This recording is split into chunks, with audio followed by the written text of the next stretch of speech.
Good evening, I'm Dan Maries. A Tucson man who pleaded guilty to strangulation has been sentenced.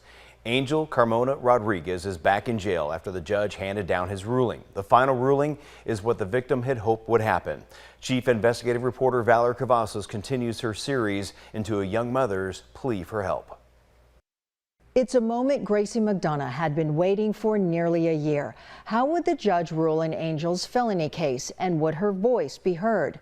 Judge Richard Gordon didn't allow us to record the sentencing, but I sat in the courtroom and watched what happened and got reactions from Gracie and her mother right after the proceeding.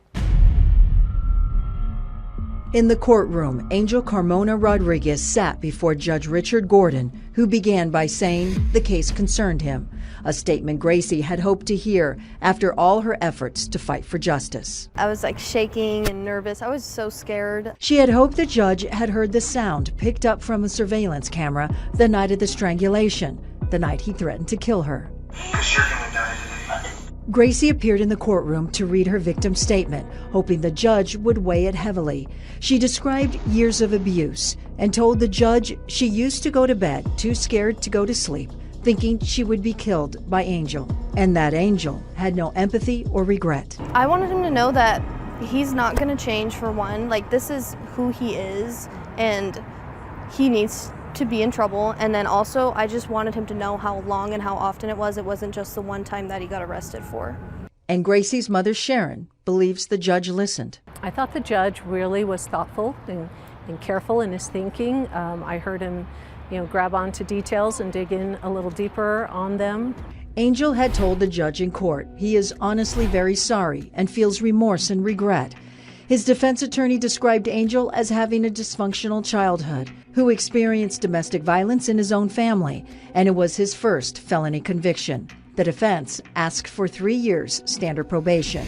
The judge then handed down the sentence. He gave Angel 4 years intensive probation, and he's required to undergo substance abuse and mental evaluations. It felt like the first time I've been listened to. But that wasn't all. The judge ruled Angel must remain working and living more than 2 miles from Gracie. Judge Gordon extended the boundary after learning Angel violated his terms of release when he worked about a block from her. The defense attorney confirmed Angel had no place to live. The judge sentenced him to 60 days in jail until a living space can be secured, notably a halfway house. I liked how the judge said, no, he's going to go into custody until we know where he's going to live, so we can know where he is at all times from now on. And the judge ruled when Angel's released from jail, he'll be required to wear an ankle monitor to track his steps. A relief, peace of mind for Gracie and her family. Are you satisfied with that? I am. Safety? Yeah, I am, because it finally feels like he's going to be watched, and I'm not going to have to worry about where I am and what I'm doing. Instead, I can live my life while he's the one that has to be watched, because he's the one that did it. Overall, are you glad that you came forward? I am. What happened today is Gracie got to feel heard, and I think that was the most important healing piece of this whole thing. Gracie told me it's the first time in years she can get a good night's sleep. We'll, of course, continue to keep track of the progress in this case. You can follow this entire investigative series, Plea for Help, on our website, KOLD.com. Valerie Cavazos, 13 News Investigates. Tonight, the investigation continues.